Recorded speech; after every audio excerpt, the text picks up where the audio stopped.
Stay tuned at Tiberias Indonesia Media.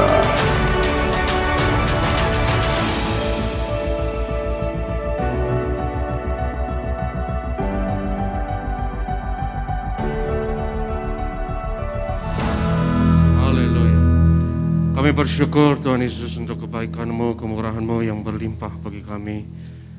Kami memuji, memuliakan nama-Mu, Engkau ada di tengah kami. Kami siap ya Tuhan untuk duduk diam di bawah kaki-Mu, dengar firman-Mu. Urapi hamba-Mu, urapan yang baru atas setiap kami. Kau yang teguhkan setiap firman dengan tanda kuasa dan mujizat. Tapi kami bersyukur pagi ini ya Tuhan, kami akan hampiri meja Tuhan dan bersatu dengan tubuh darah Yesus. Maka kami percaya pagi ini, yang sakit disembuhkan, yang terikat dilepaskan, setiap kuk dan belenggu dipatahkan. Berfirmanlah ya Tuhan, kami siap untuk mendengarkan. Dalam nama Yesus kami berdoa, haleluya.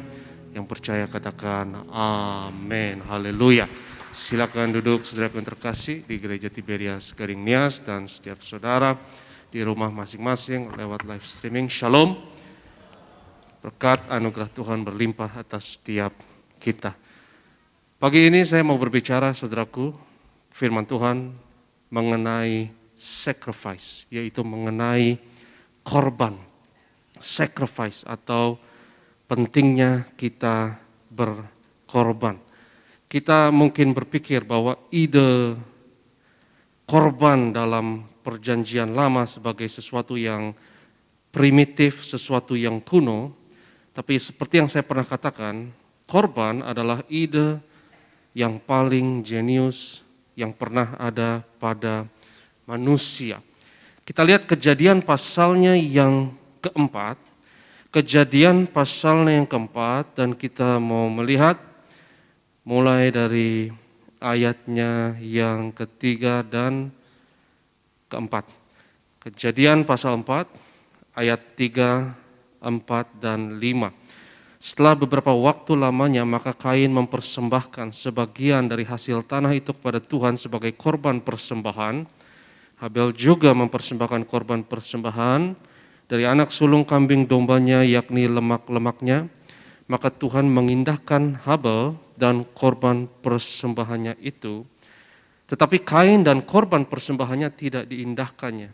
Lalu hati Kain menjadi sangat panas dan mukanya muram. Pasal sebelumnya kita tahu adalah kejatuhan manusia di dalam dosa. Manusia yang tadinya hidup dalam alam kekekalan. Mereka hidup berjalan dengan Allah.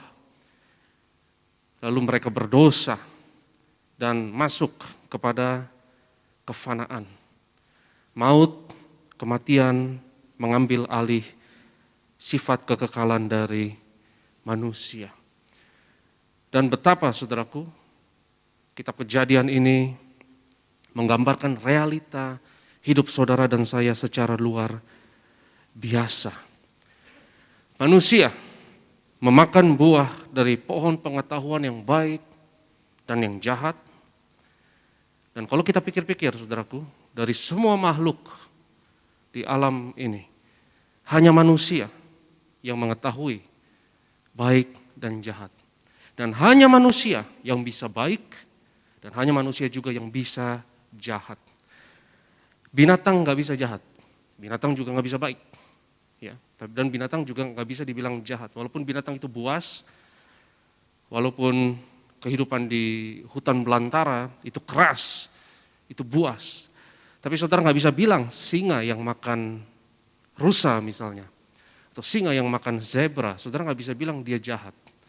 Walaupun dia buas, walaupun itu kejam, walaupun darah tertumpah. Tapi singa itu hanya mau makan. Dia mau makan, dia tidak mau membuat zebra itu menderita. Dia hanya mau makan walaupun caranya itu kejam. Dia mau makan dan dia tidak mau membuat zebra itu misalnya menderita lebih dari yang seperlunya. Kejam, buas, tapi sudah nggak bisa bilang itu jahat. Tapi manusia bisa jahat, saudara. Manusia bisa bunuh bukan untuk misalnya makan, misalnya untuk ada faktor ekonomi dan lain sebagainya. Manusia bisa bunuh karena emosional. Karena dia memang pingin melihat orang lain menderita. Itu kenapa manusia satu-satunya spesies, satu-satunya makhluk di bumi ini yang mengetahui mana yang baik, mana yang jahat. Dan kita mengetahui kita telanjang. Alkitab mengatakan Hawa dan Adam makan dari buah itu, mereka sadar mereka telanjang. Manusia satu-satunya makhluk yang mengetahui kerentanan kita dan kefanaan kita dan ketelanjangan kita. Hewan tidak tahu mereka telanjang. Dan hewan hanya hidup untuk masa kini. Tapi kita, saudaraku, ketika berdosa, Adam dan Hawa, maka kita berada dalam kefanaan. Kita tahu kita rentan, kita tahu kita akan mati satu hari nanti, dan kita tahu bahwa kita fana, sehingga kita terkurung dalam waktu. Yang tadinya dalam kekekalan, tidak mengenal waktu, sekarang kita terkukung dalam waktu. Dan itu kenapa Tuhan perintahkan kepada Adam setelah berdosa, tanah terkutuk karena dosa Adam. Dan itu kenapa dia harus bekerja dengan berpeluh, dengan berkeringat, kau akan mengusahakan tanah ini. Dan kepada ular yang mencobai Adam dan Hawa dikutuk. Dan kepada Hawa, sanksinya adalah ya akan banyak keluh kesah, susah payah dalam melahirkan. Dan kita tahu, saudaraku, dari seluruh makhluk di dunia ini, yang paling memiliki beban produksi adalah reproduksi. Maksud saya adalah manusia, beban reproduksi. Ya, bahwa mengandung perempuan itu akan sangat bersusah payah. Dan kita tahu bahwa ketika perempuan melahirkan itu sangat rentan, mengandung dan melahirkan itu sangat rentan. Dan manusia adalah satu-satunya makhluk yang dilahirkan di mana seorang bayi manusia yang dilahirkan itu sangat independen dengan mamanya. Sangat dependen, paling enggak selama 2 tahun. Sangat rentan, bayi yang lahir itu sangat rentan dan harus dijaga. Beda dengan dunia binatang misalnya, saudaraku. Ya, misalnya saya pernah lihat satu dokumenter. Ya, misalnya kalau zebra lahir itu brojol langsung jalan, saudara. Itu langsung independen. Tapi manusia bebannya, reproduksinya betul-betul luar biasa. Seorang bayi itu sangat rentan dan harus betul-betul dijaga. Dan itulah realita kehidupan. Yang tadinya kita berada dalam kekekalan, kefanaan menjadi bagian kita, sehingga saudaraku yang terkasih, kita harus berkorban. Apa yang dimaksud dengan kita harus berkorban? Berkorban maksudnya adalah kita harus korbankan atau kita tunda kesenangan masa kini demi stabilitas masa depan. Kita harus berkorban untuk masa depan. Karena saudaraku yang terkasih, kalau ke depan, di masa depan itu tidak ada harapan, maka untuk apa kita berkorban? Coba kita lihat firman Tuhan 1 Korintus 15 ayat 32 dan 33. 1 Korintus 15, kita lihat ayat 32 sampai 33. Kalau hanya berdasarkan pertimbangan-pertimbangan manusia saja aku telah berjuang melawan binatang buas di Efesus, apakah gunanya hal itu bagiku? Jika orang mati tidak dibangkitkan, maka marilah kita makan dan minum, sebab besok kita mati. Makan dan minum ini konotasinya negatif, saudara. Ya, bukan makan minum positif, tapi maksud Paulus adalah kalau tidak ada kebangkitan orang mati, lebih baik kita hura-hura saja hari ini. Karena besok kita akan mati. Kalau tidak ada masa depan, ngapain kita berkorban. Kita hura-hura saja. Berkorban artinya, saudara yang terkasih, kita harus memikirkan diri kita. Karena kita fana, kita akan mati, kita akan menderita kalau kita tidak berkorban. Kalau kita konsumtif misalnya, kalau kita hamburkan hawa nafsu sekarang dan masa bodoh masa depan, itu dijamin kita akan lebih menderita lagi. Sehingga berkorban adalah kita harus tunda kesenangan masa kini, kita harus korbankan konsumsi atau eksploitasi kesenangan masa kini untuk stabilitas di masa depan. Dan manusia adalah satu-satunya spesies, satu-satunya makhluk yang tahu masa depan, saudara. Binatang, dunia hewan hanya hidup untuk masa kini. Itu kenapa mereka bisa stres, tapi mereka nggak bisa depresi, sedepresi manusia. Karena hanya kita yang tahu masa depan. Binatang hanya hidup untuk masa kini. Mereka nggak peduli dengan masa depan. Mereka tidak tahu mereka telanjang, dan mereka juga tidak tahu mereka rentan, dan mereka juga tidak tahu mereka akan mati. Dan kita tahu kita akan mati. Itu kenapa manusia bisa depresi lebih dari makhluk yang lainnya. Manusia satu-satunya makhluk yang bisa bunuh diri, saudara. Banyak orang bunuh diri karena takut akan masa depan, karena beban masa depan. Sehingga mereka nekat mengakhiri nyawanya sendiri. Saudara pernah lihat kucing bunuh diri ada atau tidak, saudara? Ada nggak kucing bunuh diri? Karena kejamnya hidup di ibu kota. Dan akhirnya memutuskan mengakhiri nyawanya. Nggak ada, ya. Tapi manusia bisa bunuh diri, bisa stres, bisa depresi. Itu kenapa kita harus berkorban. Karena saudara, kalau engkau tidak berkorban, dijamin engkau akan menderita di masa depan. Kita semua fana. Fana artinya kita tersebar dalam ruang, dan bukan hanya ruang, tapi waktu. Kita mengerti waktu. Kita mengerti masa lalu, masa kini, masa depan. Sehingga berkorban artinya engkau harus nego dengan masa depan. Saya harus pikirkan Aristo yang bukan Aristo sekarang ini saja. Saya harus pikirkan Aristo 5 tahun ke depan. Saya harus pikirkan Aristo 10 tahun ke depan. Dan saya harus korbankan Aristo masa kini demi masa depan.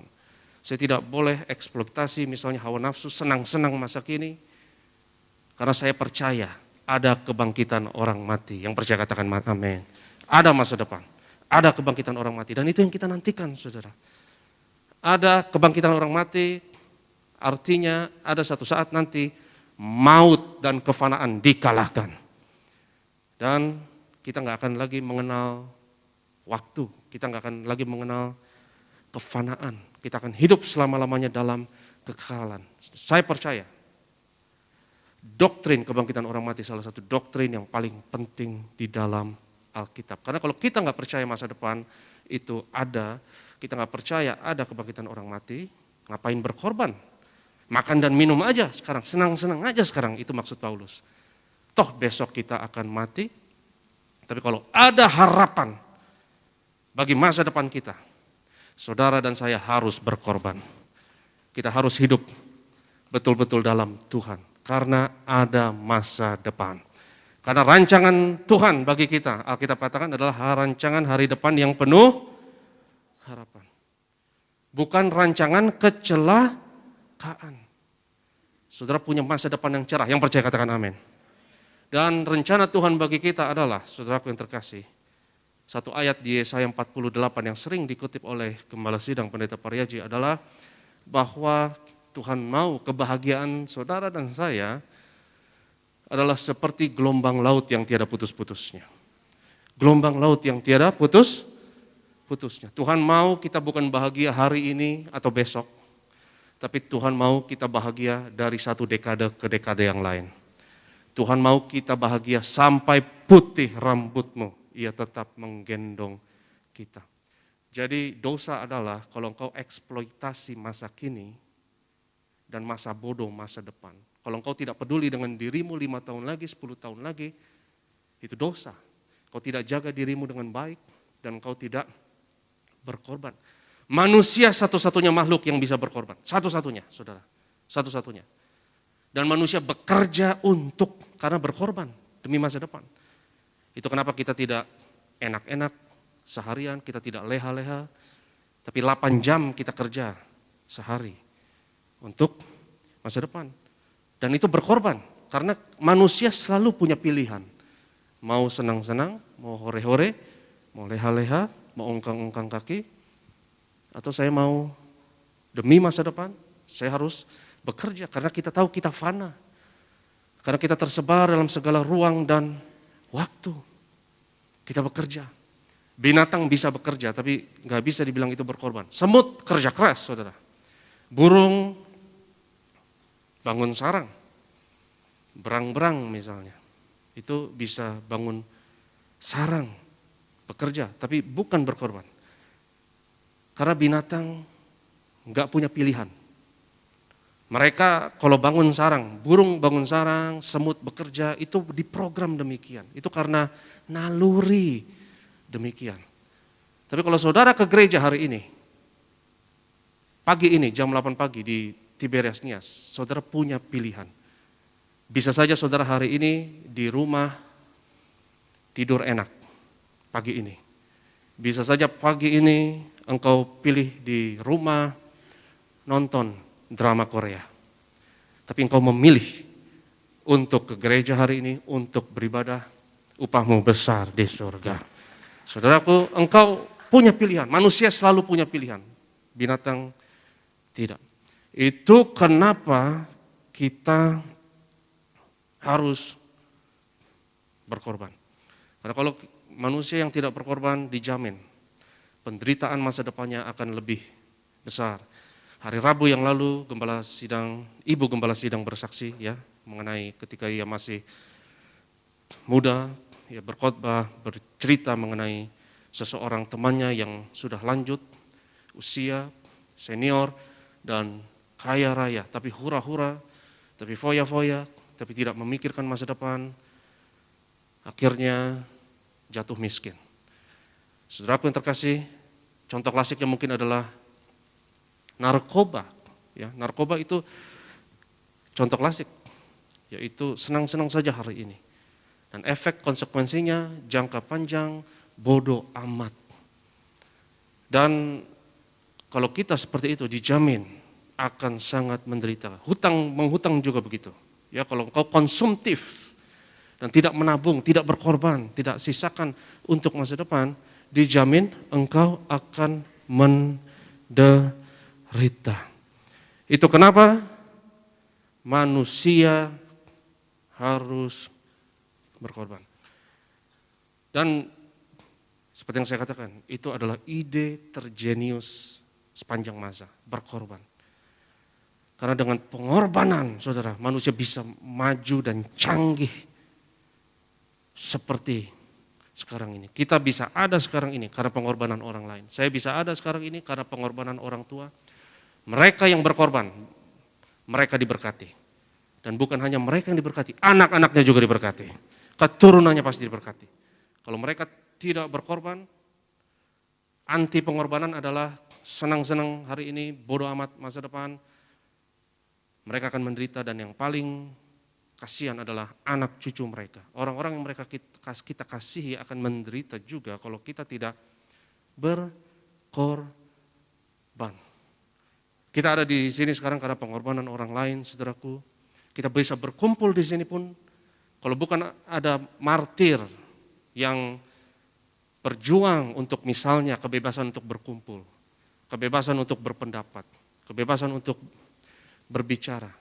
Sejarah memberikan banyak sekali martir, orang yang berkorban demi kita bisa kumpul-kumpul seperti ini aja. Dari sudut pandang sejarah itu mujizat. Saudara bisa pegang Alkitab aja. Ini kita bisa baca sekarang. Kalau nggak ada orang yang berkorban buat kita untuk menerobos, kita bisa baca Alkitab, mustahil. Saudaraku, Martin Luther yang menerobos, ya. Dulu Alkitab dilarang dibaca oleh gereja, nggak boleh. Dan Martin Luther itu korbankan, ambil resiko besar untuk supaya Alkitab boleh dibaca oleh orang awam. Orang pertama yang menerjemahkan Alkitab, bahasa Ibrani dan bahasa Yunani dalam bahasa Inggris, itu namanya William T. Tyndale. William Tyndale. Dan dia dihukum mati oleh gereja karena menerjemahkan Alkitab dalam bahasa Inggris. Betapa jahatnya, ya, gereja masih di abad kegelapan gereja saat itu, saudara. Dia dihukum mati supaya, saudaraku, dia berjuang agar saudara dan saya orang awam bisa baca Alkitab. Semua teknologi yang ada, yang kita nikmati, itu karena ada orang yang bergadang ekstra untuk mewujudkan teknologi tersebut. Lampu pijar misalnya, kita tahu Thomas Alva Edison berjuang, bereksperimen di laboratorium, gagal ribuan kali katanya begitu. Saya nggak tahu itu lebay atau beneran, tapi katanya itu sampai ribuan kali dia eksperimen gagal terus, dia coba, dia berkorban, dia berjuang, sampai akhirnya kita menikmati lampu pijar ini, mic ini juga diciptakan, pasti ada orang yang berkorban. Dia berusaha mewujudkan potensi dalam hidupnya sehingga generasi di masa depan diberkati dengan segala teknologi yang ada. Saudaraku yang terkasih, saudara dan saya punya potensi dalam Tuhan yang luar biasa. Saudara punya potensi luar biasa dan saudara harus wujudkan potensi tersebut. Potensi tersebut adalah Kristus yang ada di dalam saudara dan saya. Itu versi terbaik dari diri kita. Dan Kristus yang ada di dalammu dan di dalamku, itu yang akan membawa berkat bagi dunia ini. Yang percaya katakan amin. Itu misteri terbesar, rahasia terbesar di segala zaman, disembunyikan berabad-abad dan dinyatakan di masa kita. Kita lihat Kolose pasalnya yang pertama. Kolose pasal pertama ayat 25 sampai 27, tapi saya mau tampilkan dalam terjemahan lama dan saya sudah siapkan di PowerPoint. Tolong JP, tolong tampilkan Kolose pasalnya yang pertama ayatnya yang ke-27. Maka kepada mereka itulah Allah dengan kehendaknya sudah menyatakan bagaimana kayanya kemuliaan rahasia itu kepada orang kafir atau bangsa-bangsa lain, dalam terjemahan baru, bangsa-bangsa lain, yaitu Kristus di dalam kamu. Itulah pengharapan akan beroleh kemuliaan. Katakan bersama saya, Kristus di dalamku. Katakan yang ada di sebelahmu, katakan Kristus di dalammu. Kristus di dalamku dan Kristus di dalammu. Saudaraku, ada champion di dalam kita. Ada versi yang terbaik dalam dirimu, itu bukan dirimu sebenarnya, tapi Kristus yang ada di dalammu. Dan saya percaya tujuan kita hidup adalah mewujudkan Kristus yang ada di dalam kita itu terwujud, muncul. Bukan kita lagi, manusia yang lama mati, tapi Yesus yang hidup di dalam kita. Itu versi terbaik dalam diri kita, itu potensi terbesar dalam diri setiap manusia adalah semua manusia beroleh kehormatan dan kesempatan yang sama untuk dapat mewujudkan versi dirinya yang terbaik, yaitu Kristus yang ada di dalammu. Saudara dan saya punya potensi yang luar biasa. Yang saudara dan saya harus, tujuan hidup kita adalah wujudkan Kristus di dalam diri kita itu. Dan kalau potensi tersebut tidak muncul dalam hidup kita, itu namanya dosa. Dosa. Dosa dalam bahasa aslinya, dalam Yunaninya, bahasa Yunani hamartia, dalam bahasa Ibraninya khatah, yang artinya meleset dari target. Itu arti paling murni dari dosa adalah miss the mark atau miss the target. Dosa artinya adalah, itu istilah archery, istilah memanah sebenarnya, istilah kuno memanah. Yang artinya hamartia adalah ketika engkau memanah dan meleset dari target. Dosa adalah kalau kita, selama kita dalam hidup yang sementara dan hidup yang fana ini, kita tidak mewujudkan versi terbaik dalam diri kita. Kita punya tugas, kita harus berkorban supaya muncul bukan diri kita, tapi Kristus yang ada di dalam kita. Seperti yang saya katakan, kita semua punya potensi yang luar biasa, yang Tuhan taruh di dalam diri kita. Kita semua punya talenta, punya karunia yang berbeda-beda. Dan dosa, kalau kita tidak mewujudkan potensi tersebut. Tugas manusia adalah kita harus berkorban demi munculnya potensi tersebut. Demi munculnya Kristus yang ada di dalam kita. Karena kalau engkau berkorban, bukan hanya engkau saja yang diberkati, anak cucumu juga diberkati. Generasi ke depan juga akan diberkati kalau kita wujudkan potensi terbaik dalam diri kita itu. Dan saya percaya keselamatan dunia bergantung dalam hal itu. Bergantung dalam Kristus yang ada di dalam setiap saudara dan saya. Dan sejarah membuktikan banyak orang yang mewujudkan potensi mereka. Ya, semua teknologi yang ada, saudaraku, itu karena pasti ada orang yang bergadang ekstra, berkorban ekstra, berusaha ekstra, berkeringat ekstra untuk mewujudkan mimpi mereka dan visi mereka. Bahkan seperti yang saya katakan, sampai menjadi martir demi terwujudnya potensi yang Tuhan berikan dalam hidup mereka. Karena dosa adalah kalau kita tidak mewujudkan potensi tersebut. Kain dan Habel berkorban. Dan kita tahu, saudaraku, persembahan Habel diterima oleh Tuhan dan persembahan Kain ditolak oleh Tuhan. Kita harus baca ini dari atau dengan perspektif Ibrani kuno, Perjanjian Lama. Apa sih maksudnya persembahanmu ditolak oleh Tuhan? Sepertinya ide itu seperti yang saya katakan sangat primitif sepertinya. Apa sih maksudnya? Kambing domba disembeli, taruh di atas altar, lalu Tuhan berkenan. Apa maksudnya ide tersebut? Saudara yang terkasih, kalau persembahan Israel, korban mereka yang dipersembahkan oleh imam besar itu diterima oleh Tuhan, itu berkenan di mata Tuhan, itu adalah jaminan bahwa tahun itu adalah tahun yang sangat diberkati. Itu adalah jaminan bahwa tidak akan ada gagal panen. Panen mereka pasti diberkati oleh Tuhan. Kalau persembahan mereka diterima oleh Tuhan, artinya adalah kalau mereka berperang melawan musuh mereka, mereka boleh yakin pasti akan ada kemenangan. Tapi kalau wajah Tuhan tidak bersinar di hadapan mereka, kalau persembahan mereka tidak diterima, itu hal yang paling menakutkan buat orang Israel. Saudara yang terkasih, kita mengetahui orang yang berkorban demi masa depan, itu pasti diberkati. Betul nggak saudara? Diberkati. Orang yang berkorban memikirkan masa depan, pasti diberkati.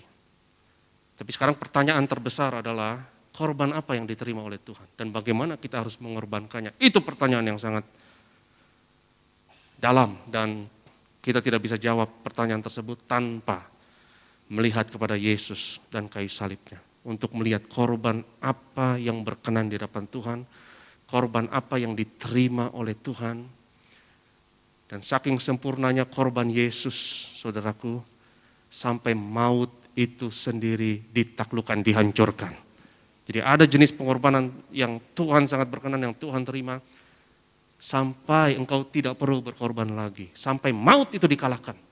Kalau sudah kebangkitan orang mati, sudah kekekalan dan tidak ada lagi waktu, saudaraku, tidak perlu lagi berkorban, karena maut itu sendiri sudah dikalahkan. Yang percaya katakan amin. Dan saudaraku yang terkasih,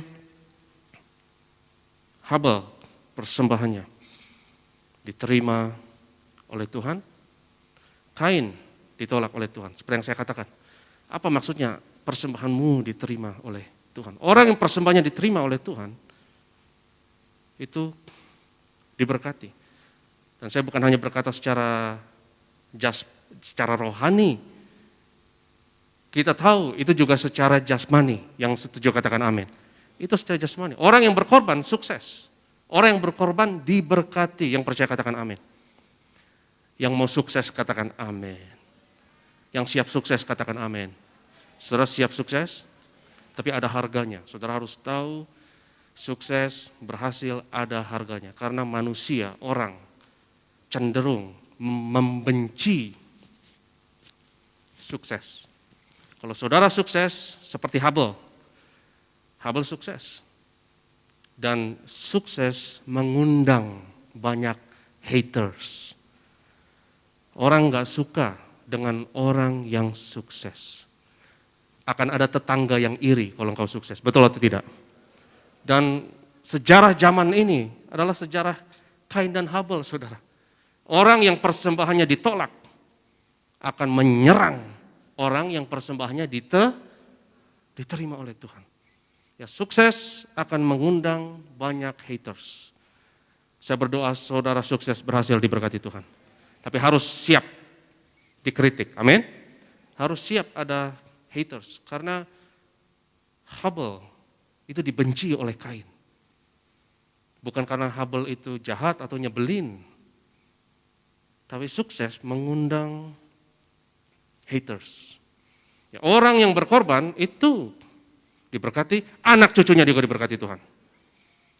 Ya, ada tes, ini saudara bisa Google marshmallow test, atau eksperimen gula-gula, permen gula-gula namanya marshmallow, di Amerika itu terkenal. Penelitian ini adalah begini, saudara, ini dilakukan oleh salah satu universitas top di Amerika namanya Stanford University. Mengadakan eksperimen namanya marshmallow test. Profesor Walter Mischel kalau saya tidak salah yang mengadakannya, dan ini penelitian beberapa dekade, saudara. Jadi begini, marshmallow test adalah para profesor pada peneliti ini meneliti anak-anak kecil 5, 6, 7 tahun. Itu ditaruh di satu ruangan dan mereka dites, saudara. Ditaruh satu marshmallow atau gula-gula di depan meja. Mereka duduk di kursi, di depan meja ada marshmallow. Saudara bisa Google ini atau bisa YouTube, di YouTube ada. Dan lucu banget, ini imut-imut, anak-anak kecil lucu-lucu ya. Ditaruh marshmallow di depan meja mereka, dan peneliti itu bilang kepada anak-anaknya begini, "Nak, kamu bisa makan ini marshmallow sekarang. Tapi kalau kamu tunggu 15 menit, kamu dikasih 2. Ya. Itu tes untuk bisa tahan diri.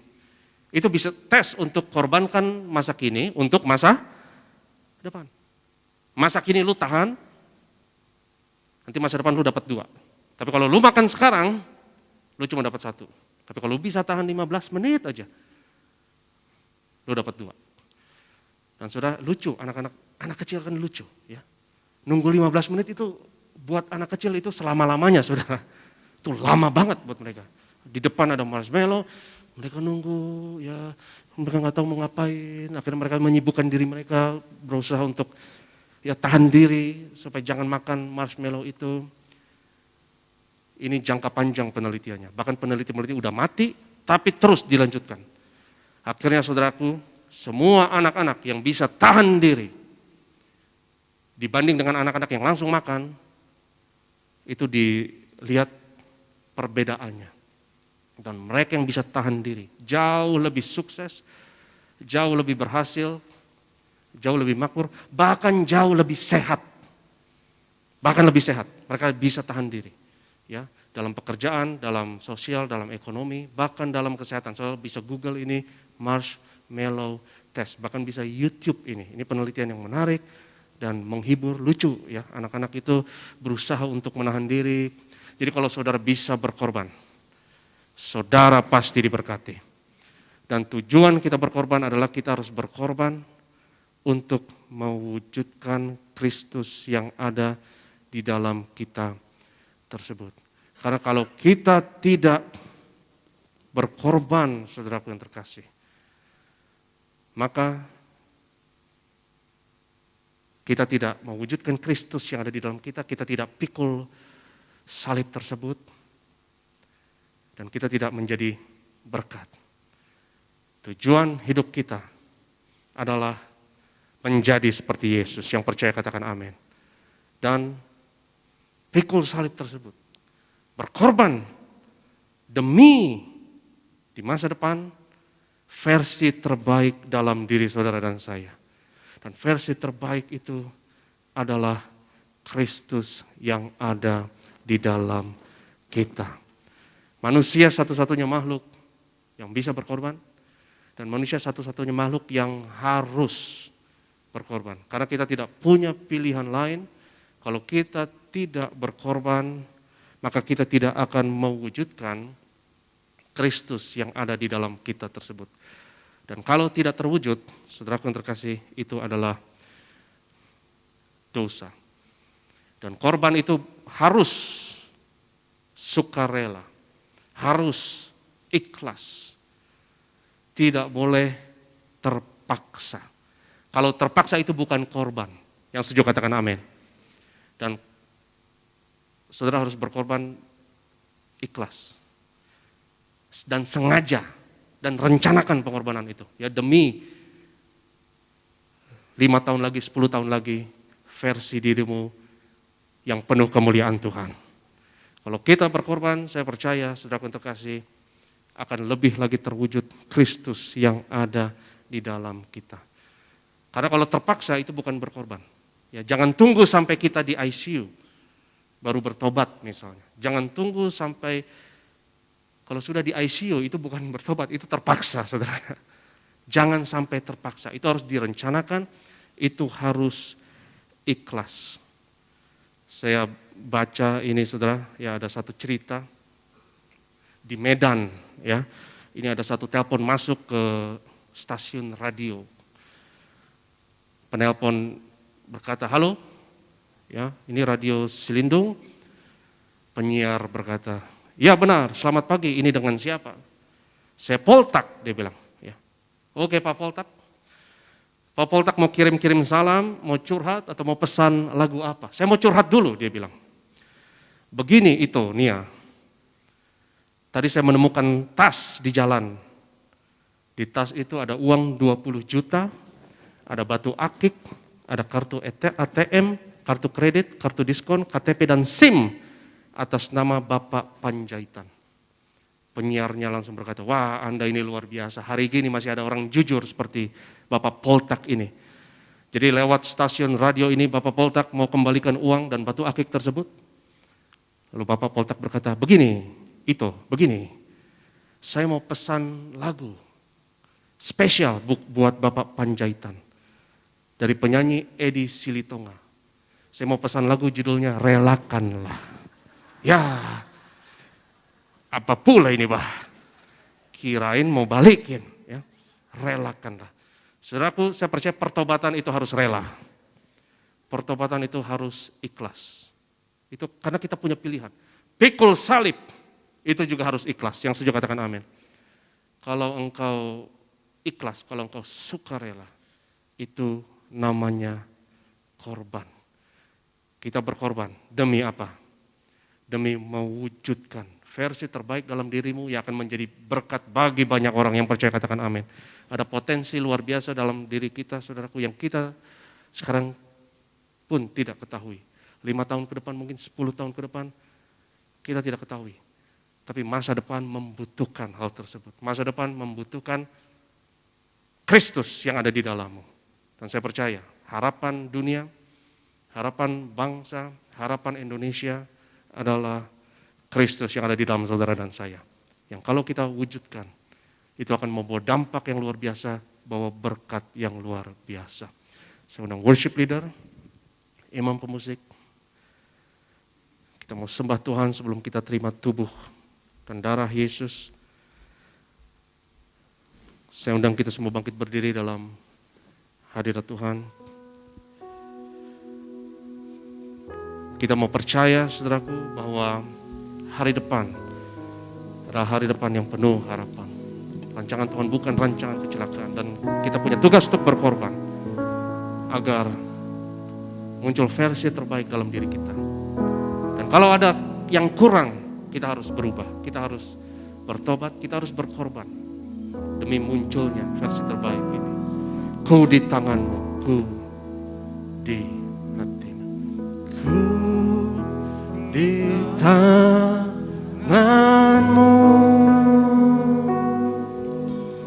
ku di hatimu, di pikiranmu, di rencanamu, tak pernah ku sendiri.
Angkat tanganmu lebih sungguh di depan Tuhan. Ku di tanganmu,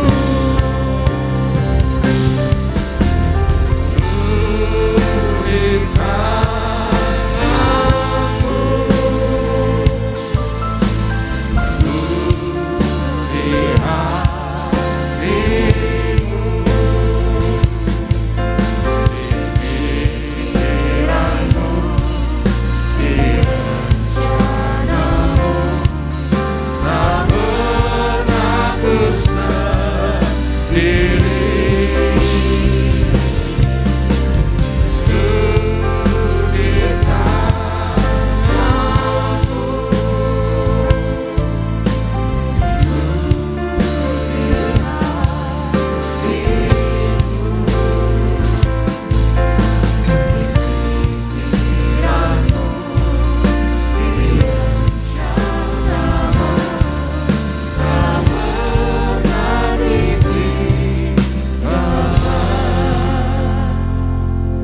rencana Tuhan adalah rancangan kebaikan, bukan rancangan kecelakaan. Itu rancangan damai sejahtera, bukan rancangan kecelakaan. Hari depan yang penuh harapan. Itu adalah rencana Allah bagi setiap kita. Ada kebangkitan orang mati, ada hari depan yang penuh harapan, ada masa depan yang cerah untuk setiap kita. Program dan rencana Tuhan adalah baik bagi setiap kita. Dan Tuhan mau kita mewujudkan Kristus yang ada di dalam kita tersebut. Dengan berkorban, dengan bertobat. Saudaraku yang terkasih, bilang kau percaya bahwa ada hari depan, ada masa depan yang cerah. Maka engkau harus berkorban. Apa yang kau harus buang di masa kini demi masa depan. Apa yang kau harus amputasi dari hidupmu, yang harus kau buang, kau harus korbankan dengan ikhlas, dengan sukarela demi Kristus yang ada di dalammu. Itu muncul dalam dirimu. Apa yang kau harus buang, apa yang kau harus relakan, apa yang harus engkau korbankan, serahkan di mazbah Tuhan. Sebab Tuhan punya rencana yang luar biasa. Kristus yang ada di dalammu, yang penuh dengan kemuliaan. Dan kalau kita berkorban, maka rencana Tuhan tergenapi dalam hidup kita. 5 tahun lagi, kau tidak akan mengenali dirimu lagi, karena kau lebih penuh dengan kemuliaan. Kau tidak lagi mengenali dirimu, kau melihat kaca dan kau melihat manusia yang berbeda. Dan engkau tahu ini bukan dirimu, tapi ini Yesus di dalammu. Dan hari ini jika itu doamu, angkat tanganmu tinggi-tinggi, saudara yang di gereja Tiberias Nias atau di rumah. Dan hari ini kita doa kepada Tuhan, komitmen kepada Tuhan. Pelan-pelan saja saudara doa. Apa yang saudara harus buang? Sifat buruk apa, perilaku apa, tabiat apa, pergaulan apa yang tidak berkenan di hadapan Tuhan, kebiasaan apa yang tidak berkenan di hadapan Tuhan. Komitmen demi Kristus yang ada di dalammu, demi masa depan. Oh, Kristus yang ada di dalammu itu harus terwujud, harus muncul. Karena Tuhan bergantung dengan engkau. Karena engkau adalah tubuh Kristus dan Dia adalah kepalanya. Dan Tuhan mau engkau mewujudkan Kristus yang ada dalam gereja, yaitu tubuhnya. Doa kepada Tuhan, komitmen pelan-pelan. Apa yang kita harus bertobat, saudaraku? Apa yang kau harus buang? 5 tahun lagi engkau penuh dengan kemuliaan luar biasa. Dan inilah rahasia yang disembunyikan berabad-abad lamanya. Kristus ada di dalammu. Kristus ada di tengah-tengahmu. Kristus ada di dalammu. Yaitu pengharapan akan kemuliaan. Haleluya. Haleluya, haleluya.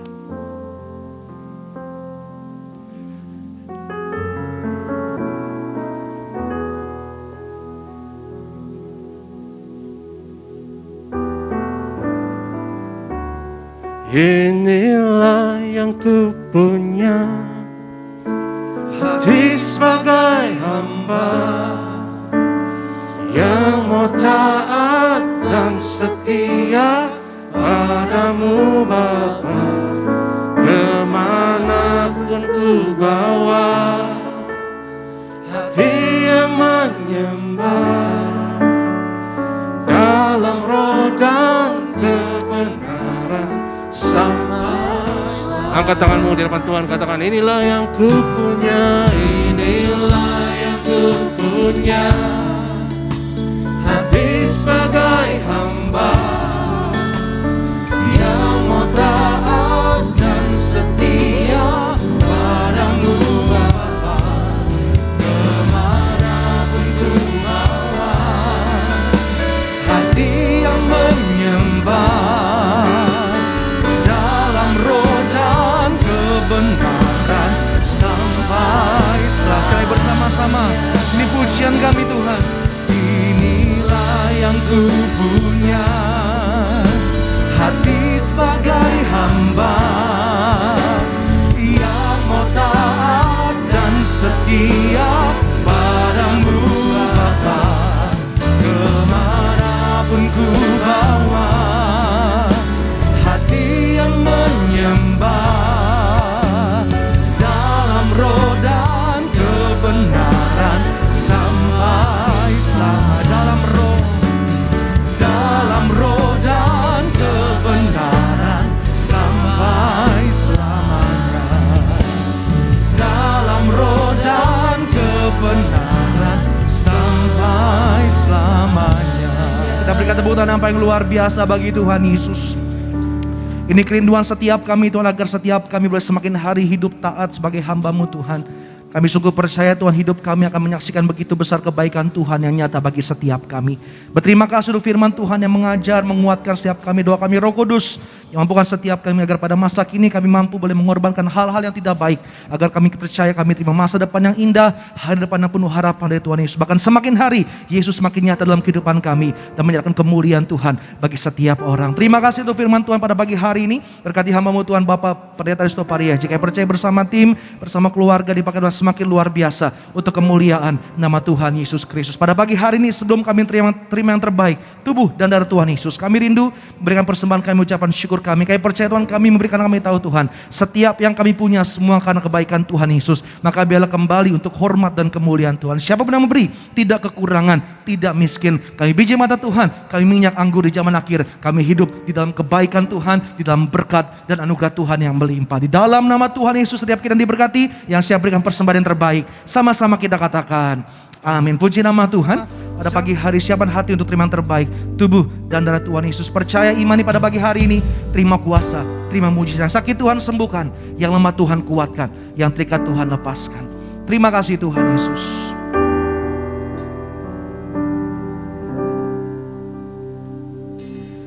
Tubuhmu dan darahmu tercurah bagi kami, mensucikan, menyembuhkan, sempurnakan hidup kami. Mari bersama-sama kita beri pada pagi hari ini. Lu terima yang terbaik, tubuh dan darah Tuhan Yesus Kristus tercurah bagi kami, mensucikan, menyembuhkan, sempurnakan hidup kami. Kami bersyukur Tuhan Yesus untuk karya penebusan, karya keselamatan yang Kau kerjakan di atas kayu salib, di mana kami semua adalah pewarisnya yang percaya kepadamu. Kami menghormati, menghargai penderitaan yang Kau lalui, setiap tetes darah yang terjatuh, dengan mengucap syukur lewat perjamuan kudus ini, dengan menghampiri meja perjamuan-Mu yang kudus dengan roti dan anggur di tangan kami. Roti dan anggur adalah bukti setiap penyakit kami sudah disembuhkan. Roti anggur di tangan kami adalah bukti semuanya sudah selesai di atas kayu salib. Maka lewat perjamuan kudus ini kami nyatakan karya penebusan Yesus 2000 tahun yang lalu berlaku atas kami, atas keluarga kami. Mari kita angkat tubuh Tuhan. Yesus adalah imam besar agung dari pengakuan iman kita. Sama-sama kita katakan, dalam nama Yesus, inilah roti yang turun dari surga, inilah tubuh Tuhan Yesus Kristus yang tergantung di atas kayu salib yang pertama, yang memberi keselamatan, hidup kekal di kerajaan surga. Yang kedua, tubuh Yesus menyempurnakan tubuhku agar sehat sempurna, menyempurnakan jiwa dan rohku agar aku dan keluargaku dibangkitkan pada akhir zaman. Yang ketiga, tubuh Yesus tertikam, tertombak di atas kayu salib. Kami tolak pisau operasi, pisau bedah, tidak akan menjamah tubuhku. Kami tolak terkapar di rumah sakit. Kami tolak terkapar di meja operasi. Kami tolak celaka, mara bahaya, malapetaka. Kami tolak terkapar di ruang ICU. Aku percaya segala kutuk, segala penyakit, kelemahan sudah diangkat, sudah diselesaikan di atas kayu salib. Dalam nama Yesus, inilah tubuh Tuhan Yesus Kristus. Ambillah dan makanlah, inilah tubuh Yesus.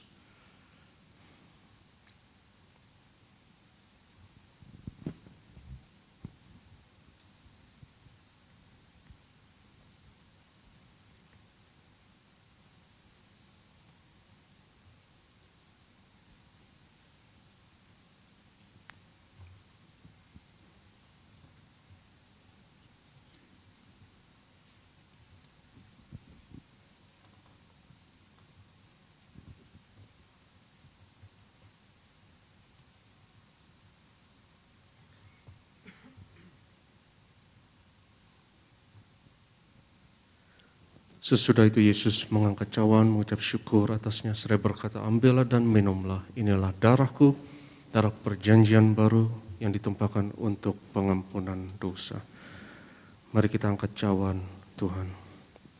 Dalam nama Yesus, inilah darah Tuhan Yesus Kristus yang tercurah di atas kayu salib sebagai perjanjian yang baru dan yang kekal, yang pertama, yang memberi pengampunan atas segala dosa, kesalahan kami.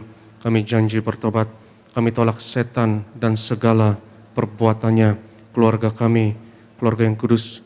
Kami tolak perzinahan, kami tolak poligami, jauhkan dari perceraian. Yang kedua, darah Yesus menyucikan, menguduskan kami termeterai sebagai warga kerajaan surga. Kami doa punya rumah di bumi dan di surga. Yang ketiga, oleh darah Yesus, oleh bilur Yesus, dari ujung rambut sampai ujung kaki, aku sehat, aku sembuh, penglihatan sempurna. Kami tolak katarak, kebutaan, pendengaran sempurna. Kami tolak tuli, setiap sistem dalam tubuhku sempurna, pernafasan sempurna, paru-paru sempurna. Kami tolak COVID-19, kami tolak virus corona, varian apapun atasku dan keluargaku dalam nama Yesus.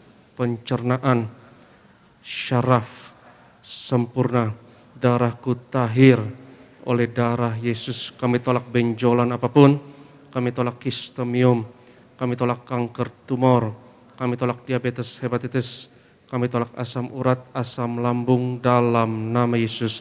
Kami tolak cuci darah. Sebut sakitmu masing-masing.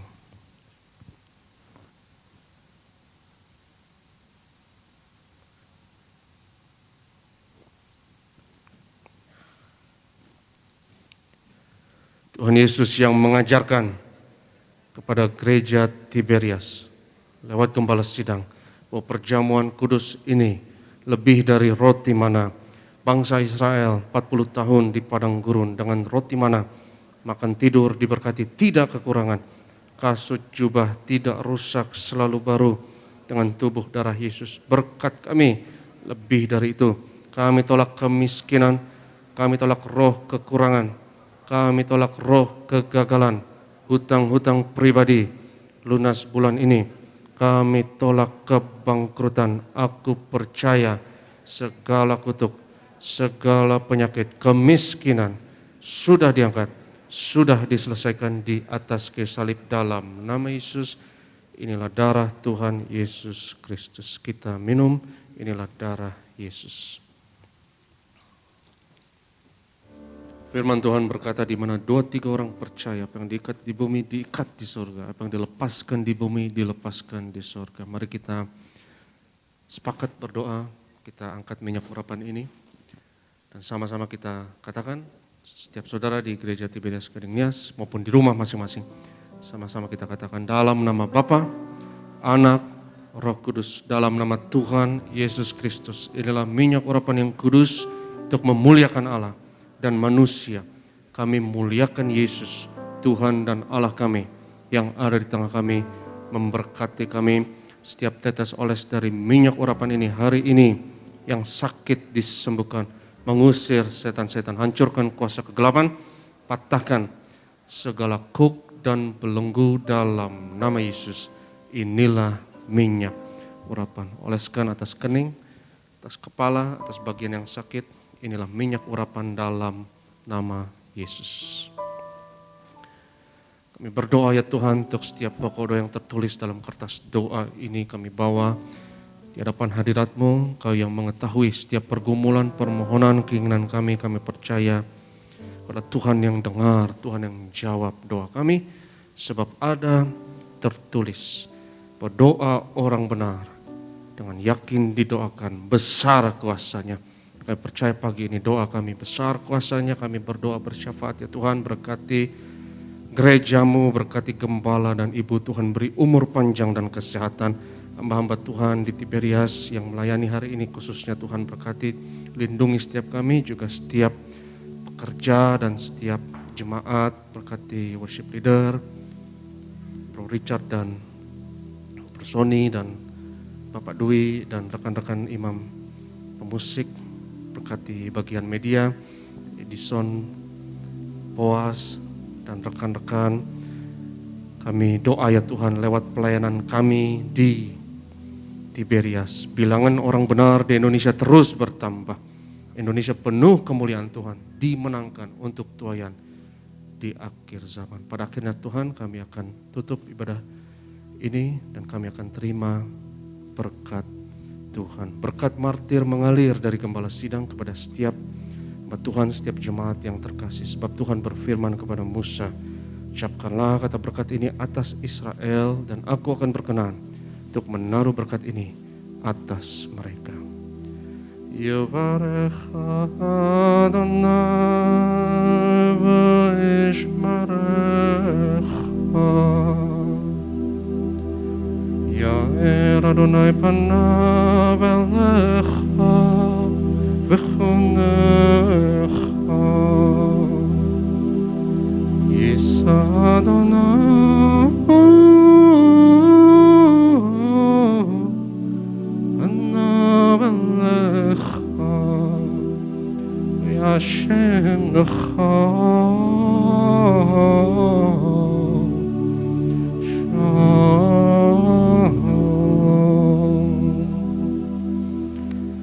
Tuhan memberkati engkau dan Tuhan melindungi engkau. Tuhan menyinarkan wajahnya atasmu dan memberi kepadamu kasih anugerah. Tuhan menghadapkan wajahnya kepadamu dan memberi bagimu shalomnya, damai sejahteranya untukmu dan anak-anakmu. Yang diberkati Tuhan sama-sama katakan amin.